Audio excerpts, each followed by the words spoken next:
ini Pak Habibie kira-kira gitu ya, ingin ketemu dengan Bapak ini, kira-kira gimana ini. Nah, ini Pak Ud cerita sama saya jawabannya Pak Harto.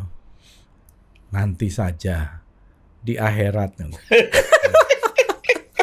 Yang menembak itu sebenarnya satu pasukan polisi. Ya, bukan waktu itu kan isunya langsung Kopassus. Nah, di situ Pak Amin keras gitu. Dia minta Amerika, dia minta seluruh dunia menekan agar Presiden Soeharto mengundurkan diri. SK saya sebagai anggota MPR, itu tulisannya itu Fadli Hamzah.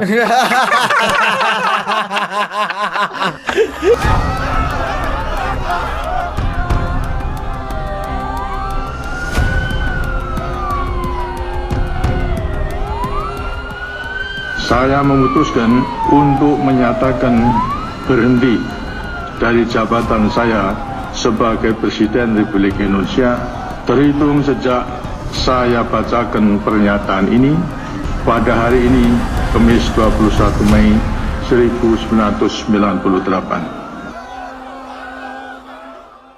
Tapi ada hal-hal lain di balik ini opsinya Bang ya, Bang Fadli dan Bang Fahri yang kemudian kita mau coba angkat di sini. Abang ada di ekstra parlementer, Bang Fadli ada di dekat circle. Apa yang terjadi kemarin kita habis podcast sama wartawan kepresidenan Bang J. Osdar di sini, Bang Fadli. Oh, Pak Osdar yang tragedi Kairo. Nah, mendarat di Indonesia, dia lihat Pak Prabowo di landasan pacu, pas turun pesawat di belakangnya ada Fadlizon. Coba kamu tanya, itu beneran Fadlizon atau tidak? Itu di Base Ops Halim 15 Mei 2000. Jadi begini, saya itu termasuk yang walaupun saya anggota MPR agak kritis lah sedikit gitu ke dalam gitu ya. Nah, tapi saya merasa waktu itu cara berpikir saya Pak Harto nih bisa memimpin reformasi. Oh, bedanya sama Bang Fahri itu di situ. Reformasi itu sebuah keharusan. Gitu. Dalam arti itu. Tapi walaupun reformasi itu sendiri bisa kita kritik kan. Ada pepatah bilang begini, reformation is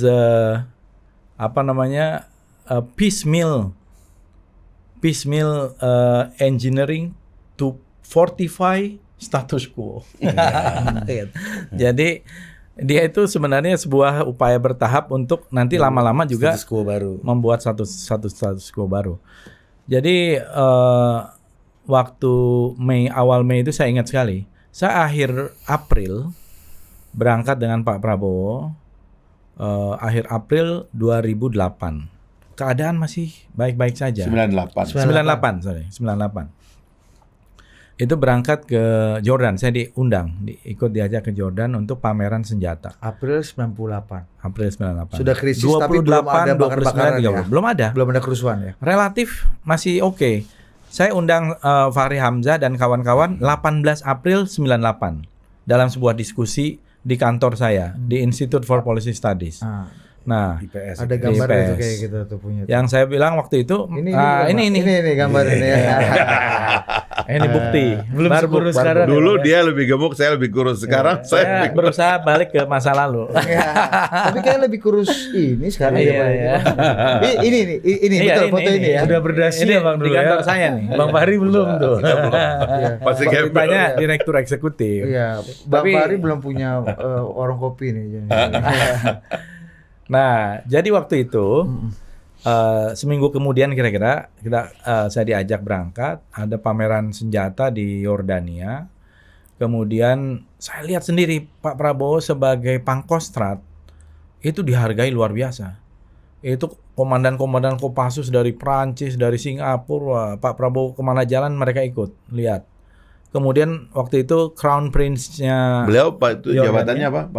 Pangkostrat. Letnan Jenderal. Itu Crown Prince-nya itu Hasan bin Talal. Ini saya nggak pernah ceritain sebenarnya Hasan bin Talal ya. Hasan bin Talal itu Crown Prince.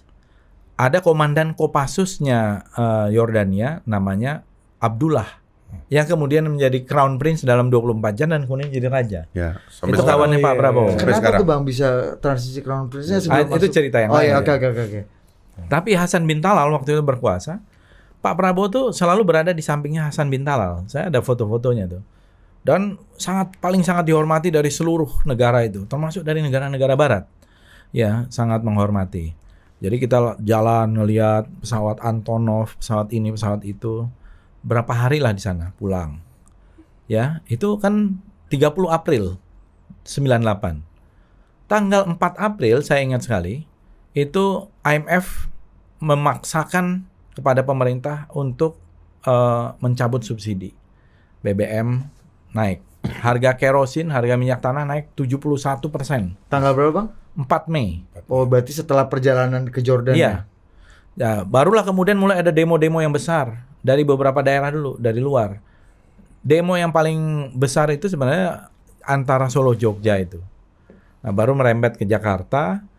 Dan waktu Trisakti, kan demo Trisakti, saya menulis buku juga kesaksian ini. Saya interview semua orang dari semua pihak.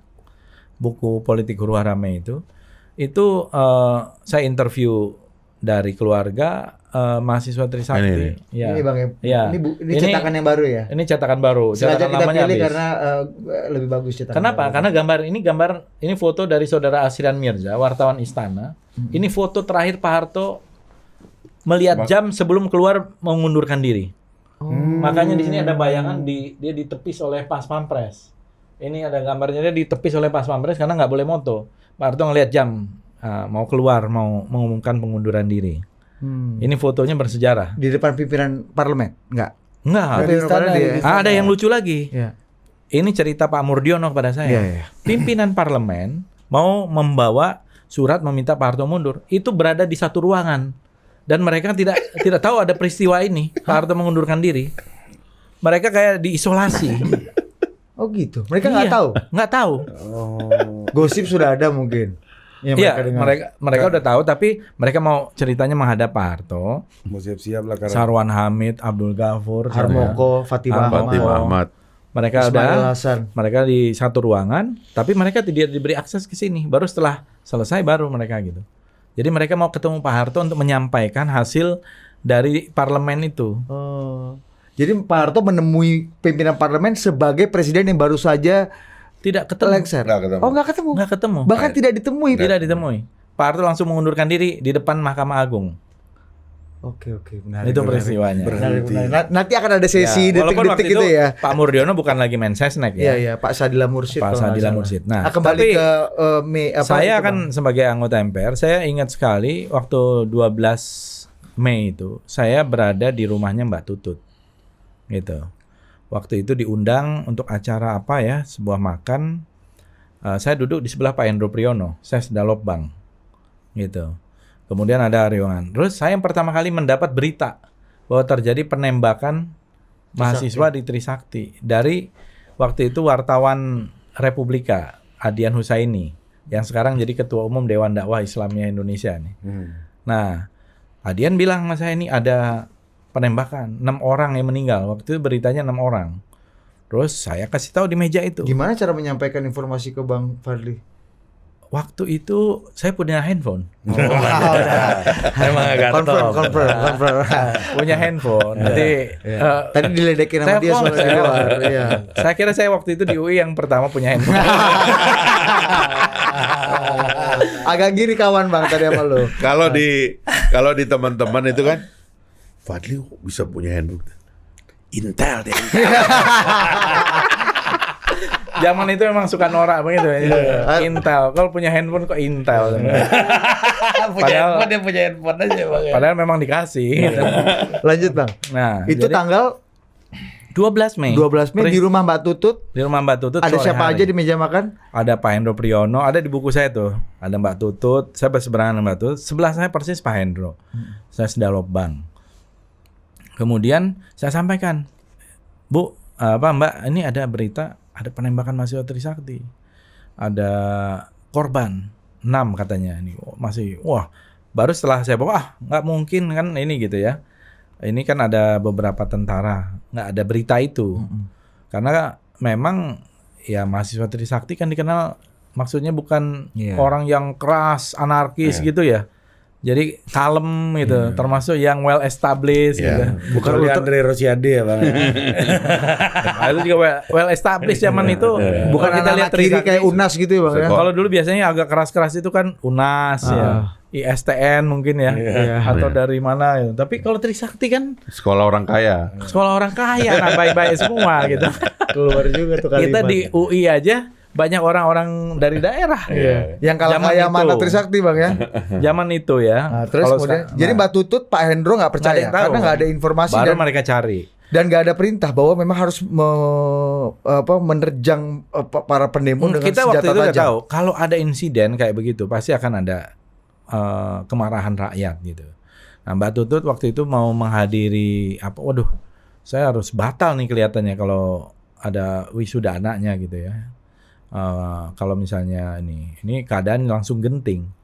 Jadi peristiwa itu sore hari sampai malam dan akhirnya confirm ada yang meninggal dan disusul dengan mulai kemarahan rakyat, apalagi besoknya mulai ada pembakaran setelah peristiwa di Trisakti itu diumumkan. Rendra datang situ, Taufik Ismail datang ke situ pada Di Trisakti ya? Di Trisakti ya. Memang pasti rakyat marah karena ada mahasiswa baik-baik demonstrasi baik-baik ditembak. Yang menembak itu sebenarnya satu pasukan polisi. Ya, bukan waktu itu kan isunya langsung Kopassus. Ya, padahal itu sudah kemudian ya dicek itu adalah pasukan Samapta Polri yang mungkin mereka tidak mendengar ada perintah tidak boleh ada peluru tajam gitu. Waktu itu kan Kapolrinya Pak Dibyo Widodo, kemudian Kapolda Metronya Pak Hamaminata.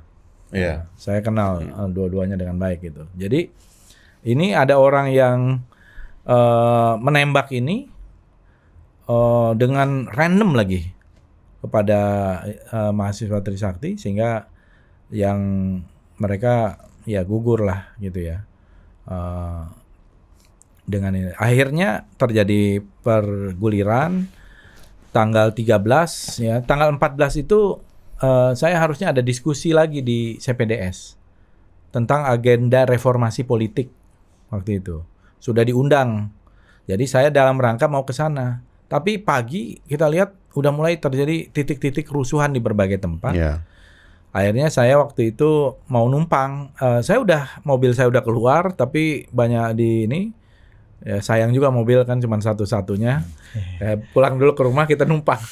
Sementara Bang Fahri belum ada mobil waktu itu ya. Udah juga. Udah. Belum. Saya lagi nempel sama Pak Amin pada waktu itu. Ada mobil lah dikit. Karena kan setelah kita deklarasi tanggal 29 Maret 98 itu, saya kan ketemu dengan Pak Amin. Nah, Pak Amin kayaknya juga sudah bulat. Dia nggak mau Pak Harto. Gitu. Pada waktu itu. Pada waktu itu. Sehingga waktu itu dia bilang sama saya, Mas Fahri, kalau menurut Anda kurang dari meminta Pak Harto mengundurkan diri, saya nggak bisa. Dia ngomong begitu di PP Muhammadiyah. Tapi Pak Amin pun nggak memprediksi bahwa akan ada Jakarta akan terbakar dan Kami lagi, rusuh kalau seperti tidak ini. salah kami lagi di Surabaya ya. Itu terjadi itu. Lalu balik ke Jakarta, dan kita nih kalau di Jakarta nih sama Pak Amin tuh dijemput pakai ambulans rumah sakit Islam Muhammadiyah. Cempaka itu. Karena dengan itu kita nggak bisa dihalangi tuh. Pintar juga itu akalnya pada waktu itu. Jadi kita naik ambulans kemana-mana tuh. Nah, termasuk kita ke Trisakti, di tempat udah ngumpul nih para senior-senior yang sebenarnya kalau kita bicara lagi-lagi ini denominasi yang kita sebut kiri itu. Siapa Di situ aja? ada Bang Wimar ya kan, ada Hariman di situ, pidato juga dia di situ kan. Ciil. Nah, Pak Amin juga disuruh pidato di situ. Nah, saya kan nempel Pak Amin nih ceritanya kan. Bang Buyung ya. Bang Buyung ya kan. Ciil ada juga. Ciil. Nah, kita ngomong di situ. Nah, di situ itu ada CNN di situ. Maria Ressa lagi di situ. Wah, legend banget Maria Ressa. Habis Hebat ya, pas lagi itu ya. Habis Pak Amin bicara di forum itu, kita mau turun, Maria Ressa minta wawancara CNN khusus gitu. Saya nggak tahu live atau bukan ya pada waktu itu. Saya dampingin Pak Amin tuh. Nah, di situ Pak Amin keras gitu. Dia minta Amerika, dia minta seluruh dunia menekan agar Presiden Soeharto mengundurkan diri. Gitu. Oke. Dia bilang it is now we demand the whole world leader to ask Presiden Soeharto to step down. Dia bilang gitu. Oke. Nah, habis wawancara itu, Pak, itu yang menarik nih. Pak Amin ke mobil kan sama saya kan, dia pegang saya. Ri, saya tadi udah minta Pak Harto mundur tuh. Dia bilang gitu. Sebenarnya agak keras Pak Harto bicara ke media dan kepada dunia. Pak Amin itu pada waktu itu. Saya bilang, Pak mungkin sudah waktunya Pak. Saya gitu. Jawaban saya begitu aja kan. Nah, anak kecil kan ditanyakan, kita kan masih mahasiswa begitu. Nah, saya kira memang setelah itu Pak Amin sendiri memakai semboyan SHT itu, Soeharto harus turun. Karena ini kemarahan sudah besar. Ya, jadi kalau menurut saya memang permintaan Pak Harto turun itu ya baru di bulan Mei itulah kira-kira. Ya. Jadi paling keras ya. Paling keras itu setelah peristiwa Trisakti. Jadi saya ingat sekali tanggal 14 itu saya diminta oleh Pak Prabowo untuk ngontak Pak Amin Rais. Untuk ketemulah supaya Pak Prabowo ketemu dengan Pak Amin Rais. Ini setelah puncak kerusuhan itu kan 14 ya. 14 Mei. Apalagi waktu itu ada Pak Jenderal Nasution mengatakan itu juga yang membuat heboh gitu. Sebaiknya Prabowo ketemu Amin Rais atau Amin Rais ketemu Prabowo gitu ya. Ada di buku saya itu. Nah, itu dianggap kayak konspirasi gitu. Padahal mungkin itu statement aja. Yang bicara Jenderal Besar Nasution. Kemudian pada waktu puncak-puncaknya itu kan saya tulis juga di buku saya. Yang mengherankan itu kan para jenderal itu dibawa ke Malang ya untuk sebuah upacara yang tidak terlalu penting. Pemindahan PPRC itu. Pasukan pemukul reaksi cepat. Sehingga Jakarta ini hanya ditopang oleh Kodam Jaya Pak Safri Samsudin. Nah, dan kemudian kerusuhan saya menyaksikan karena saya berada di dalam kendaraan taktis itu. Jadi saya numpang kendaraan taktis dari Cijantung sebenarnya mau ke kantor saya di Jalan Suwiryo. Tapi akhirnya dibawa sampai ke Kostrad. Sampai di Kostrad saya ketemu sama Mas Hajrianto, Ketua Pemuda Muhammadiyah, Iqbal Assegaf, Ketua Pemuda Ansor, ada W.S. Rendra, Setiawan Jodi, Bang Buyung, kemudian ada Bambang Wijoyanto, gitu ya. Ada semua di situ. Bahkan ada Ruhut Sitompul sama Hotma Sitompul gitu. Lagi ada di situ. Jadi kendaraan yang saya tumpangin juga itu mulanya pakai ada trooper ya punya Kopassus itu hancur karena di ini massa. Jadi massa juga ada yang mengelulukan tentara yang saya lihat di jalan, ada yang melemparin gitu. Jadi dua-duanya ada. Benar-benar liar gitu ya. Tapi penjarahan itu memang luar biasa. Masif gitu.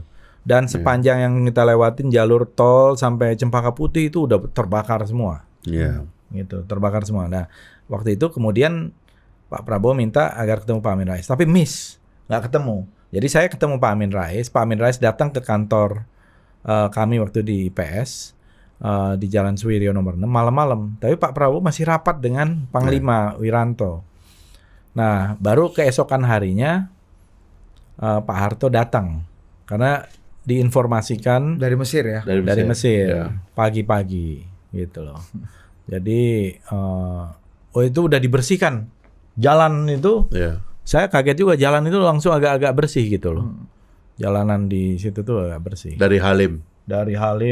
Oh, tadinya itu bangkai mobil banyak. Segala macam. Saya hitung bangkai mobil belasan itu sepanjang yang saya lewatin sampai sana. Jadi benar-benar kayak perang lah gitu suasananya tuh. Kasur-kasur dibakarin gitu ya. Memang ada kemarahan di situ. Ada kemarahan rakyat gitu. Ada insiden juga itu di benar berarti Bang yang dilihat sama Mas Osdar itu Bang Fadli waktu di bandara itu. Bukan, mungkin mirip saya kali ya. Karena Pak Osdar bilang bahwa Pak Prabowo sendiri nggak pakai baju militer, tapi pakai baju hitam. Jadi pasukan Iya, saya nggak ada di situ. Itu pasti tentara lah. Iya, dia seperti melihat Fadlizon gitu. Iya. Nah, kemudian setelah itu Bang, apa yang terjadi dan apa yang membuat kemudian nih langsung kita ke pusat masalah aja. Apa yang membuat kemudian Pak Harto mau mundur? Dan kenapa Pak Habibie dianggap berkhianat ke Pak Harto? Ini masalah pengkhianatan nih. Kemudian ada juga menteri-menteri yang dianggap loyal sama Pak Harto, ada Pak Ginanjar CS termasuk Pak Hendro, Pak Akbar. Jadi kalau kita itu tarik mundur sedikit lagi kita Iya, tarik. Kita ada 2 front ya. Di UI itu kita demo, tapi kita dilarang keluar kampus tuh. Ya. Rektor itu melarang polisi keluar kampus, sehingga kita tuh kalau demo di Salemba itu kita hanya keluar sampai pintu yang sekarang lah, gerbang sekarang itu kita cuma sampai Trotoar situ, ketemu dengan rakyat di situ, artinya rakyat ngelihat kita demo di situ, dan agenda reformasi. Kalau dalam kampus tuh agendanya reformasi. Ya. Nah di luar kampus itu sudah macam-macam gitu. Tetapi pada akhirnya setelah terjadi kerusuhan itu mulailah semua keluar kampus. Termasuk memenuhi gedung DPR dalam hal ini, yang pada puncaknya kemudian pimpinan MPR menyerah, membawa surat untuk meminta Pak Harto mundur, padahal Pak Harto pada hari itu memang niatnya memang sudah mundur. Gitu. Jadi cita-citanya udah Pak Harto mundur aja, Bang? Iya. Nggak ada komite reformasi kalau pada lagi, hari nggak ada itu, apa. Dan alamat dari masih kemarahan itu nggak bisa diperbanyak. Kalau kemarahan teknis masyarakat ada yang bakar sana kemari, ya kita nggak tahu lah, itu kan namanya kemarahan ya, amok ya. Tapi simbol itu yang diinginkan terutama oleh gerakan mahasiswa itu, Pak Harto harus mundur. Nah, alamat inilah atau pesan inilah yang kemudian sampai, dan yang kita dengar nih dari jauh, kita mesti dengar dari cerita dari dalam Pak Fadli itu. Kita juga dari jauh mendengar bahwa Pak Harto itu pada hari-hari itu dia sangat tenang. Dan dia tidak mengizinkan kekerasan. Makanya itu yang saya bilang kepada teman-teman yang terlalu anti Pak Harto, jangan juga anti Pak Harto, karena pada hari itu dia tenang dan dia mengambil keputusan. Ya kalau yang kita dengar itu kan yang nggak patean itu kan, tapi jelasnya pada hari itu dia nggak mau lagi ada tindakan macam-macam. Ini waktunya dia memang mau mundur, kira-kira gitu. nggak mau lagi ada yang mati ya. Kalau saya kira ini kehebatannya ya, kalau kita loncat sedikit, memang betul Pak Harto itu tidak mau melawan.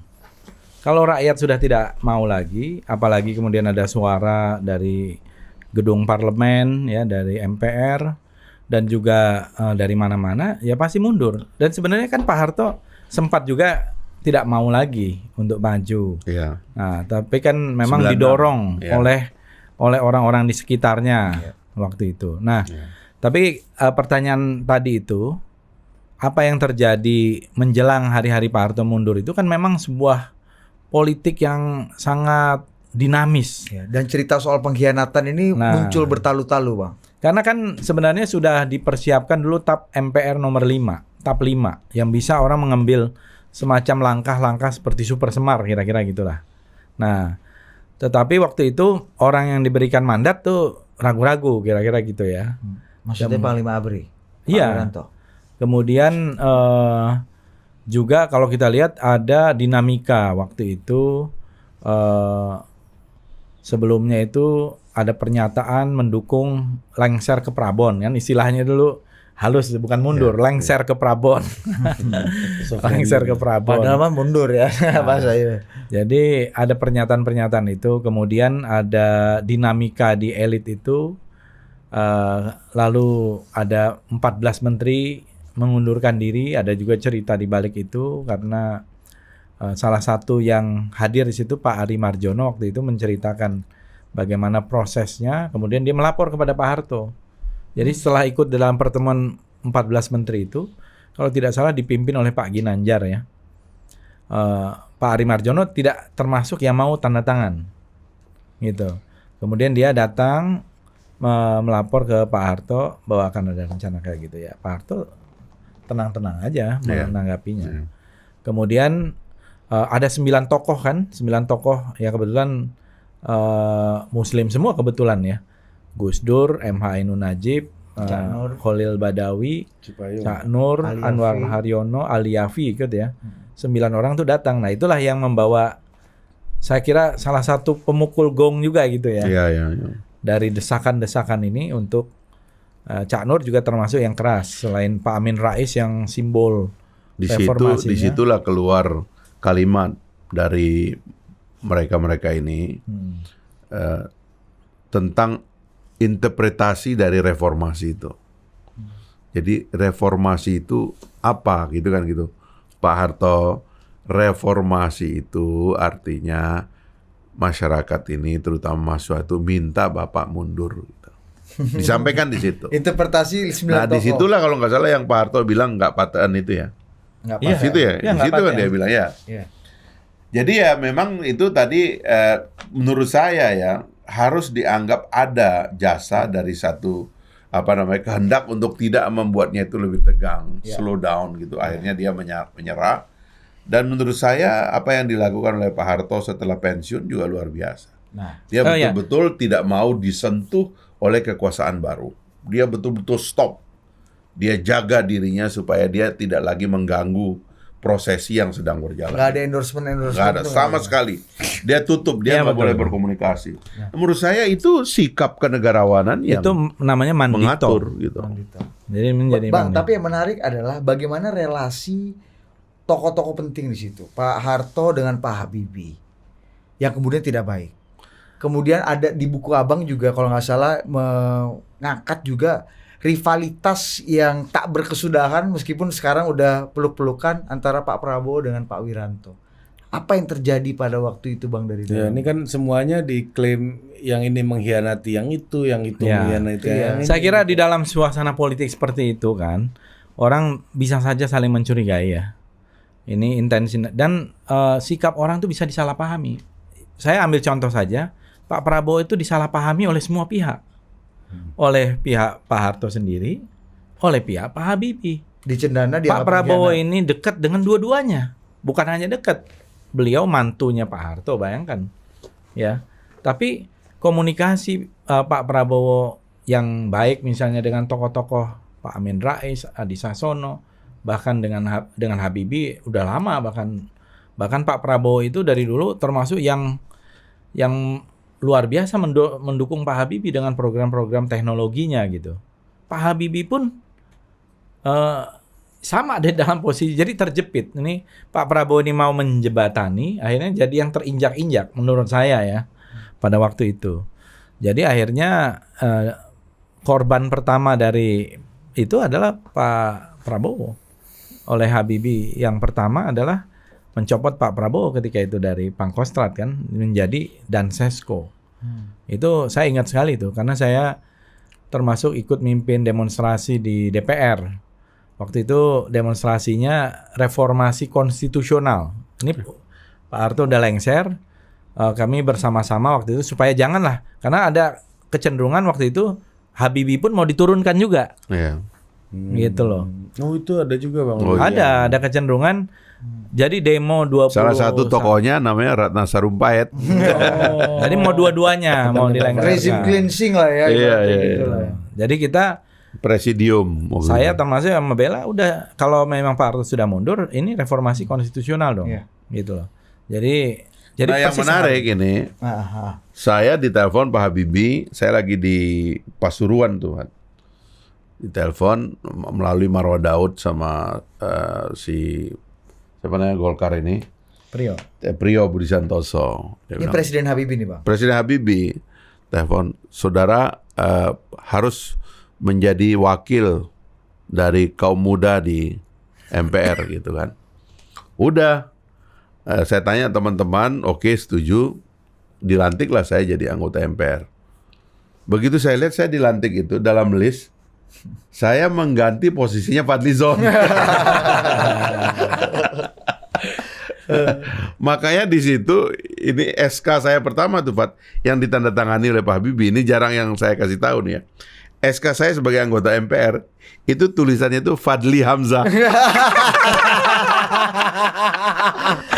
Baru tahu saya nih. Jadi, waduh ini kita ini mengganti Pak Fadli di sini nih gitu. KW Jadi satunya Fadlizon.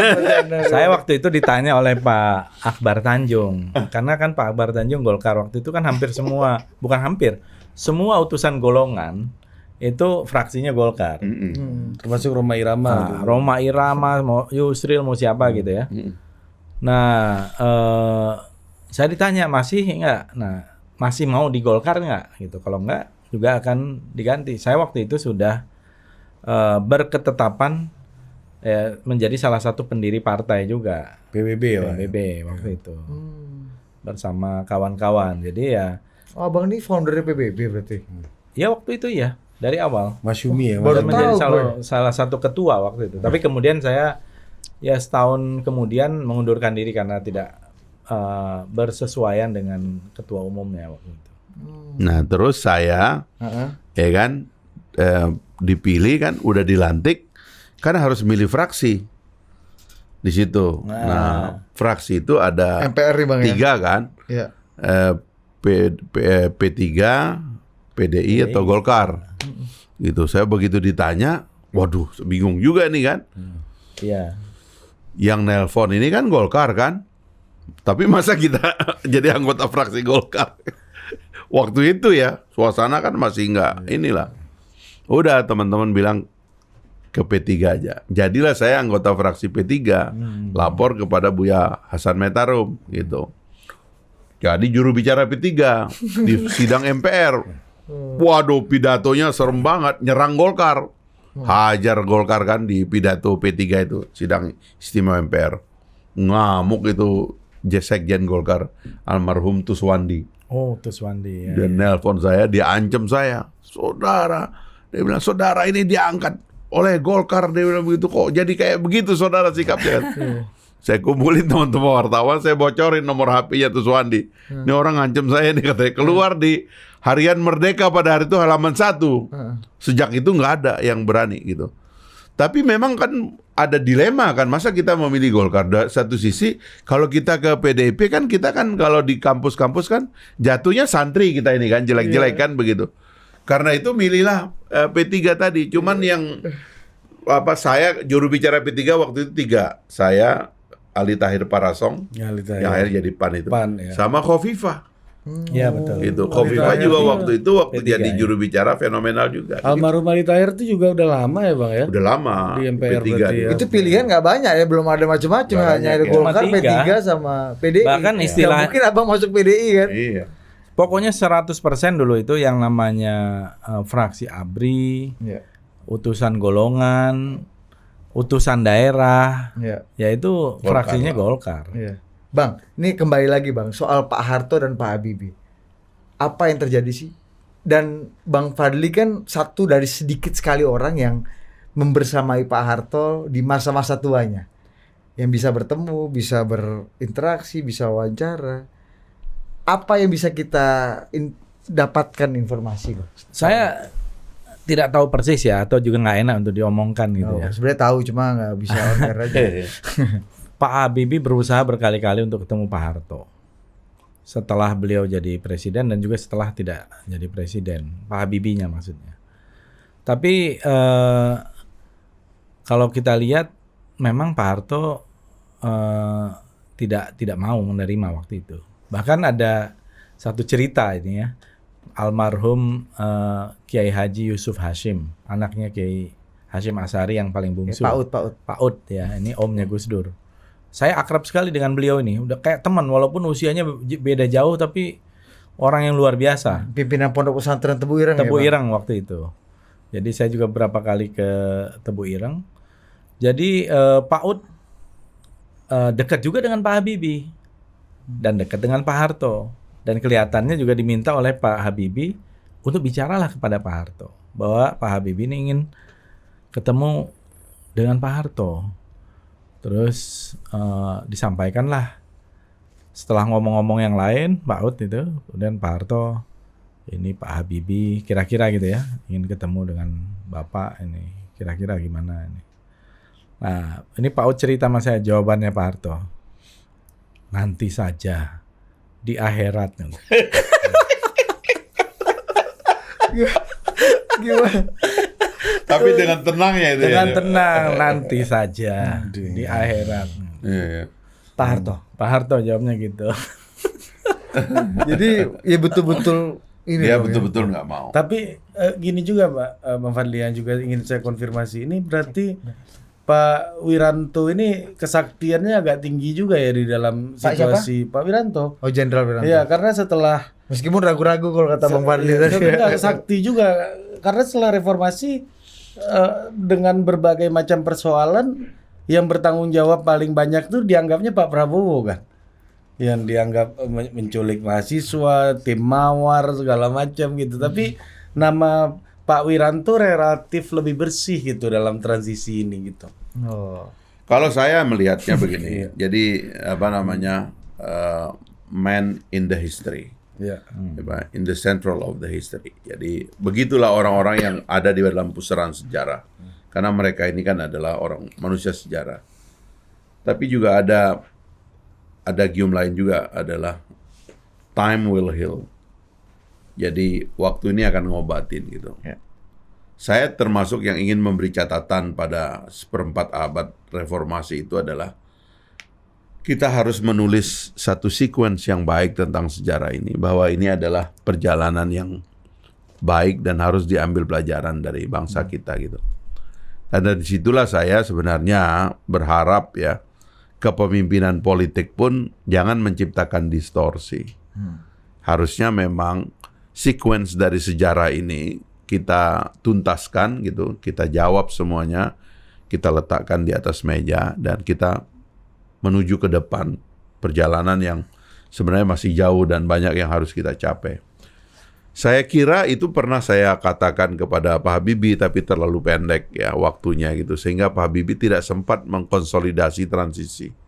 Dia hanya bisa menyelamatkan ekonomi dan menyelamatkan pemilu, dan kita kehilangan Timur-Timur yang menjadi catatan hitam dari dianggap dia buruk lah dari dia itu gitu. Padahal sebenarnya itu satu tindakan yang luar biasa.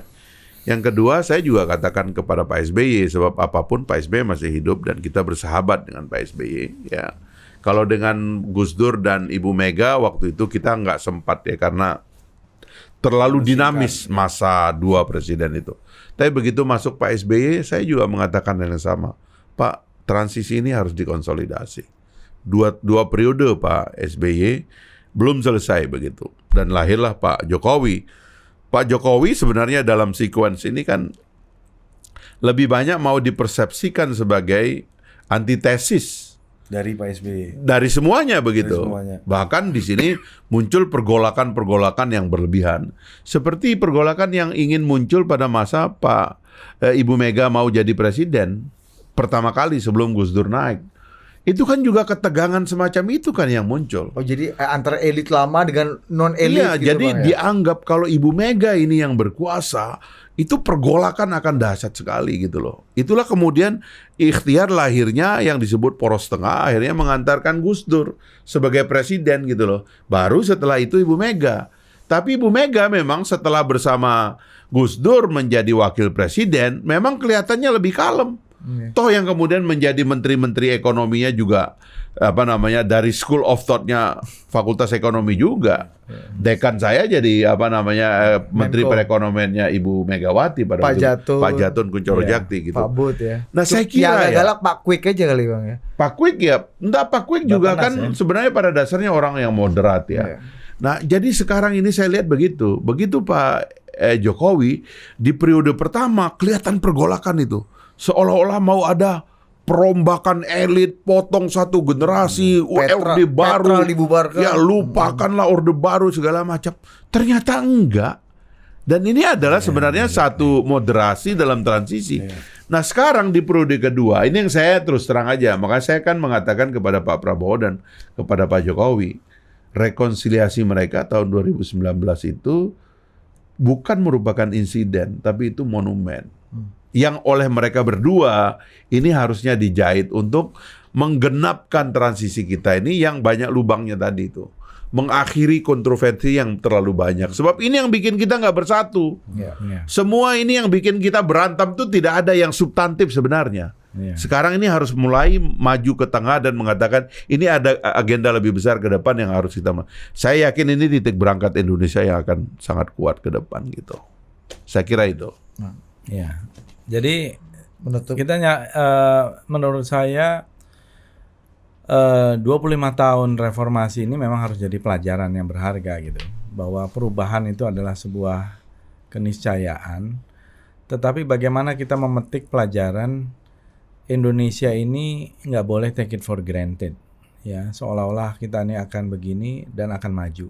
Memang tanpa ada usaha dan tanpa ada usaha yang keras sekali gitu ya. Saya yang khawatir itu adalah waktu gitu ya. Waktu itu berjalan begitu cepat, tapi kemajuan yang kita dapatkan sangat sedikit. Ya, kalau kita bandingkan Indonesia dengan Korea di tahun 60-an akhir, awal 70-an. Habis perang ya. Mereka habis perang, mereka jauh di belakang kita, terus sekarang Korea jauh di depan kita. Gitu ya. Nah, kita ini berjalan. Dan ya tentu kita bersyukur bahwa Indonesia ini masih utuh gitu ya. Ada negara-negara lain yang konflik, ada yang perang, ada yang disintegrasi. Tetapi menurut saya yang paling penting ini adalah bagaimana para elit politik ini harus mempunyai komitmen soal kebangsaan itu secara lebih genuine, terbuka, dan memelihara demokrasi. Karena demokrasi ini harus dipelihara, harus dirawat.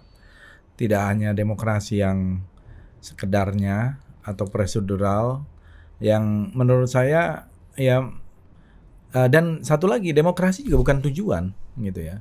Seringkali kita lupa seolah-olah kita berdemokrasi ini tujuan. Demokrasi kan cuma alat. Salah satu alat yang dianggap bisa memberikan satu kondisi untuk menciptakan satu development, satu pembangunan untuk kesejahteraan gitu. Belum tentu alat ini juga berhasil. Belum tentu gitu. Tapi alat inilah yang kita sepakati yang paling relatif memungkinkan untuk melahirkan satu kondisi yang baik dari begitu banyak kepala perbedaan-perbedaan yang ada, supaya orang bisa ya kalau dulu perang, ya sekarang melalui election. Dan saya melihat election ke depan ini menjadi salah satu hal yang sangat penting. Ya alhamdulillah kita akhirnya kelihatannya bisa on time gitu, tidak ada delay maupun Extra time ya Bang. extra Ini time. masih agak gantung kelihatannya akan on time. Ya kan? Ya, tapi kan udah Iya. udah makin jelas lah. Iya. Apa namanya tahap-tahapnya. Nah, dan ini menurut saya satu hal yang sangat prinsipil gitu. Dan ya biarkan rakyat yang memilih pemimpin. Ya kalau saya tentu punya sejarah yang cukup panjang sama Pak Prabowo. Iya. Dan saya melihat bagaimana jatuh bangunnya Pak Prabowo. Yang satu hal yang saya sangat hargai dari Pak Prabowo itu berani berjuang melalui jalan demokrasi. Iya. Dari dulu tidak pernah percaya dengan jalan kekerasan. Tidak percaya dengan jalan militer, kudeta, dan lain-lain gitu. Karena selalu dia mengatakan, ya pernah juga saya ya namanya masih muda ya. Iya. Ya kenapa gitu loh. Kalau saya jadi dia mungkin agak beda waktu itu. Gitu. Apa namanya? Ya ada kesempatan kan? Iya, Abang pernah bilang ya, harusnya Prabowo mengambil kesempatan emas itu Iya, ya. bisa mengambil alih dengan mudah. Hah? Bisa loh kalau mau. Ini Ini 98 nih. Iya kalau mau. Nggak, gimana instrumennya apa? Instrumen. Kan ada Pangap, ada wakil presiden, ada. Ya, tapi kan pasukan, misalnya pasukan itu kan ada yang namanya di Kopassus, ada di Kostrad. Jadi kalau mau bisa, tapi Pak Prabowo memang nggak pernah percaya dengan kudeta. Karena dia selalu mengatakan setiap kudeta pasti akan diikuti oleh kudeta berikutnya. Iya. Gitu. Jadi ya dia harus menerima takdir sejarah gitu ya. Dan menurut saya setelah itu berjuang melalui jalan politik itu jalan yang terhormat, jalan konstitusional. Kalau kalah, ya itu mungkin belum waktunya. Tapi insya Allah ya saya melihat ini kan kalau kita lihat destiny gitu ya, bahwa Pak Prabowo sekarang saja sudah Menteri Pertahanan. Saya dulu termasuk yang pertama menyarankan beliau untuk menjadi Menteri Pertahanan. Ya, maksudnya kalau masuk harus jadi Menteri Pertahanan. Ya. Tadinya kan Pak Prabowo udah menunjuk orang-orang untuk calon dari Gerindra. Beliau sendiri tadinya nggak ikut. Tapi saya bilang kalau kita memang harus koalisi karena kepentingan untuk mempersatukan perpecahan ini ya Pak Prabowo harus ada di dalam. Oke. Dan satu-satunya portofolio itu Menteri Pertahanan. Ya mudah-mudahan ini mungkin ya waktunya beliau lah untuk jadi presiden gitu ya. Ya, kita kasih kesempatan untuk kasih pesan sponsor terakhir nggak apa-apa lah ya. Tapi memang ini Kita udah nggak bisa nambah lagi kamu sekolah. Iya, udah indah. kita belajar juga dari tadi bahwa apapun istilahnya intrik, pengkhianatan, tapi negara masih berjalan seperti halnya sebuah kelembagaan yang sehat-sehat aja sampai hari ini di tengah ketegangan elitnya gitu ya. Iya. Terbakar apapun, Iya. bagaimana intriknya, bagaimana pergolakannya, Iya. yang dianggap Bu Mega ada pergolakan, ternyata Gus Dur yang lebih bergolak, ya kan? Itu yang kemudian menjadi pelajaran Dan bagi ini bangsa kita. akselerasi ini Jangan Iya. terlalu PR-nya, Bang. percaya bahwa kalau nggak ada kita nggak ada negara. Iya. Le etat saya mau. Nah, itu Ini dah. Gen Z suka nih Bang cerita-cerita kayak gini. Ini masih Mustar Afin apa Wong Cilik nih Bang? Makasih Bang Fahri, Bang Fahri. Sampai jumpa lagi di Total Politik.